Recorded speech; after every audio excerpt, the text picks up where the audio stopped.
If you're wondering how you can turn on or turn off fast charging on the Galaxy Tab A9 or the A9 Plus, so in this video I will show you how you can do that. First of all, just go to Settings, and under Settings you will find the option of battery. Just tap on it, and under the battery settings, just tap on Charging Settings, and over here you will find the option of fast charging. Now to enable fast charging, just enable this toggle. Now after you enable this toggle, you will enable fast charging on your Galaxy Tab A9 or the A9 Plus. And if you want to turn off fast charging, just disable this toggle. And by disabling this toggle, you will turn off fast charging on your tablet.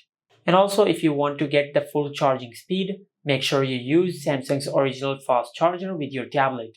And this is how you can turn on and turn off fast charging on the Galaxy Tab A9 or the A9 Plus 5G.